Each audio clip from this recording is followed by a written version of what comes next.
gentlemen, coming up next, if he wins this match, will be the longest reigning FOW champion. If he wins tonight, introducing the champion from the main streets of Vandal, the FOW champion, Tommy Vandal. Is this the last match? Thank God. And we are back here. FOW's Brawl at the Mall. It is main event time. We've seen some great matches tonight. Johnny Vandal retaining the FOW International title over Jesse Neal. We saw brand new tag team champions, the Hardliners, winning the tag team title final against the Red Devil Fight Team. And this is the big one, JR, the one that everyone came to see. Tommy Vandal defending against Anthony Michaels. Let me tell you something. I have it on good authority tonight. If Tommy Vandal retains his world championship, he will break the record for holding the FOW World Heavyweight Championship longer than anyone since the inception of FOW. And that reign, of course, that record currently held by Billy Fives. As you see right now, Fabulous Frank, absolutely flustered by Tommy Vandal. He is at ringside. Of course, we know Anthony Michaels is his opponent. You've got two FOW originals. Of course, Anthony Michaels, an original member of ECW as well. Yeah. Snot Dudley, but he's a 19-year veteran. He says he wants to hang him up after 20 years next August. What a better way to go out than being the FOW champion. Well, you know, I can have some empathy for Anthony Michaels because I got started in wrestling. He had already had about a year or two on me. So this is like the last hurrah. He's getting a title shot. He needs to make it happen tonight. And ladies and gentlemen, it looks like we have a special enforcer for this contest tonight. The Army of Darkness' disciple. As we're waiting on his arrival, as here's the disciple. And you have to wonder, JR, will the disciple have any kind of role here as an outside enforcer in this FOW title matchup? Well, you know, as a member of AOD, you know, I'm looking around. I don't see him, but I'm thinking the Snake Master is going to be around here somewhere because I just don't understand why we need a special enforcer out here, but I guess that's part of the contractual agreement. Apparently it must be. And Fabulous Frank on the outside distancing himself a little bit from the disciple. It should be pointed out here, this is the first meeting in at least 10 years between Anthony Michaels and Tommy Vandal. And as long as Anthony Michaels has been involved in FOW, this is actually his first shot at the FOW championship. Again, I'm going to go back to what we said earlier with Johnny Vandal. Tommy Vandal does not need to win this match. Might be a hard-fought match, but he doesn't have to win. And of course, if you're Tommy Vandal, you're going to probably pull out all the stops here, knowing if you come away victorious in this matchup, or if you start out come away still the champion, you'll be the longest reigning heavyweight champion in FOW history. That's right, and that carries a lot of prestige. And, you know, he's enjoying those paychecks, too. When you're sitting on top of the mountain, buddy, you're making the most. And Anthony Michaels here puts on the brakes, looks to the crowd a little bit, and if you check out the attire of both these men, I don't think they really came to have a wrestling match. No, yeah, it looks like they're not looking to get down there and do a three-point stance.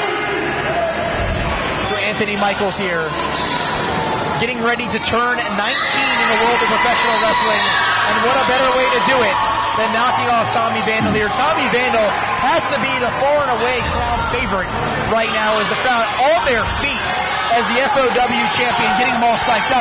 But if Tommy Vandal's not careful, Anthony Michaels going to have the advantage because I'm not sure how focused he is right now. Well, they did introduce Tommy Vandal from the mean streets of Boca Raton, right? And I'm from Boca Raton as well, and I don't know how mean those streets are. Yeah, you know, with all those fancy shops down there on what is it, Worth Avenue, whatever the hell it is, I mean.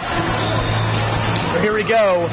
This one's underway. Collar and elbow tie up. And look at Anthony Michaels takes him down with the arm drag. And Michaels, maybe a little premature, as Vandal's going to answer right back with one of his own. Well, this is, again, I've been on several World Championship matches. They're just feeling each other out. It's really a sight game right now. And Tommy Vandal goes right to Anthony Michaels in the corner with some forearm shots. Vandal now, the Irish whip. Michaels gets out of it. He hits the ropes. Look at these two veterans go. Tommy Vandal with a kick. One of his signature moves right there, taking him out. His Fabulous Frank there trying to give some air to Anthony Michaels. I'm not sure how much air that tie's creating, but you see outside the Disciple interjecting himself as Tommy Vandal now throwing a right hand. And Anthony Michaels might have gone low to gain the advantage. Well, again, I'm sure Tommy had great intentions going out there, staying after the challenger. That makes a great champion. Wear the guy out, but got the tables turned on him and met that steel post head on. And you see a Disciple inserting himself early on. Anthony Michaels trying to go tooth and nail with Tommy Vandal, and the Disciple interjecting himself there, preventing it. And now he's doing the same on the other side. So at least the Disciple calling it down the middle early on. But Tommy Vandal's going to get around him and nail Anthony Michaels with the right hand here, as all rules have been thrown out of this one. Oh, with a drop toe hold right on the chair. Now it looks like the enforcer's playing it right down the middle. As the crowd here really behind the Disciple. Oh, and you look at Anthony Michaels right there while the Disciple's back was turned, took that chair right into the midsection, now slams it right on the back, so I have to imagine damage is being done to the ribs and back area of Tommy Vandal. Again, these are two great guys, two great brawlers, but one thing that Michaels is making a big mistake. You cannot win the World Heavyweight Championship smashing somebody into a chair or outside the ring. You got to get your champion in the ring and pin him so you can become champion. This is a big mistake. And Anthony Michaels, as we pointed out at the top of the matchup, first time receiving a title shot at the FOW title. He might not really be acclimated to how to compete. Well, I disagree with you, buddy, because let me tell you, when you haven't had a championship match for a while and you're telling 10 years, you're focused. You want to win that championship gold because you don't know when it might come back around and give you another chance. Very good point right there, as Anthony Michaels is in control right now. Maybe a little overzealous at the start, but he's really started to settle in as your current and reigning heavyweight champion, Tommy Vandal, struggling to get to his feet right now, trying to fight back, as these two have had nothing but a scientific contest in the first few minutes. Well, I haven't seen a wrestling hold yet, but these guys, they can mix it up. The only one I saw was that drop toe hold was right on a chair. Yep. No, I think there was a drop kick earlier. Right. Yeah, one. Indeed there was. As these two going out of here in the first few minutes of this one, the FOW Championship on the line, as Anthony Michaels kicks him right in the face, as Tommy Vandal ducked out, and Vandal now spills to the outside, as the challenger is in control. Yeah, but again, he needs to go out there, throws him back in the ring. He needs to get the champion in the ring. He's in trouble. Take advantage of it. And Michaels from the outside, or onto the outside rather, with the axe handle, taking it to Tommy Vandal, with Fabulous Frank and the Disciple flanking him. Well, again, they have referee Chuck Earn in there with his dementia and Alzheimer's. He doesn't remember how to count to 10. So there's Anthony Michaels now, chopping away at Tommy Vandal, as the challenger looking to gain his first taste of FOW heavyweight gold here, as the Disciple trying to put him back in the ring, separate these two. And look at the Disciple getting right in the face of Fabulous Frank, who just shuffles away to the side. Well, again, these guys are really battling outside, but this event. Oh! And he cracks it right on the back of Anthony Michaels. And the crowd really into the champion here. But as you pointed out multiple times tonight, JR, you cannot win the title on the outside. Yeah, but see who has the advantage right now is Tommy. Tommy does not have to win this match. I'm going to say it again.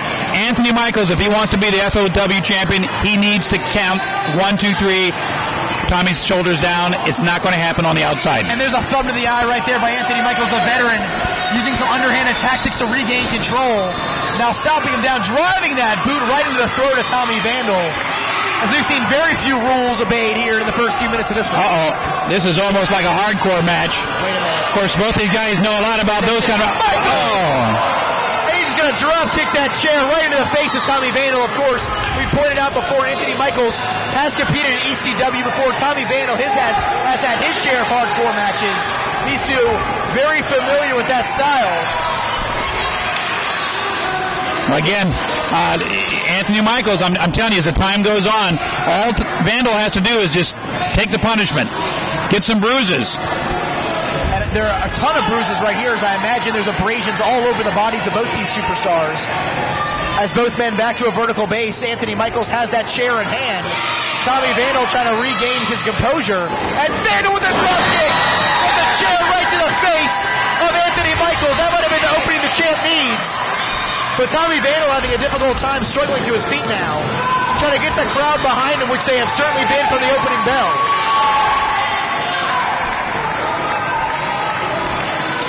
Vandal with the cover. 1, 2, and Orin's leg is pulled out. Wait a minute. That was the Disciple. Yeah, I thought he was out here to make sure everything went down the middle. The Disciple's called it down the middle this entire time. What the hell is he pulling the referee's leg out for? Maybe he's playing footsie. I don't know. And now Chuck Orin trying to figure out what's going on. There's Anthony Michaels with the Irishman. Chuck's going to grab the sleeper. Chuck's been trying to figure out something his whole life. As Anthony Michaels has Tommy Vandal in the sleeper. And if that arm drops 3 times, JR, we're going to see a new champion. Yeah, but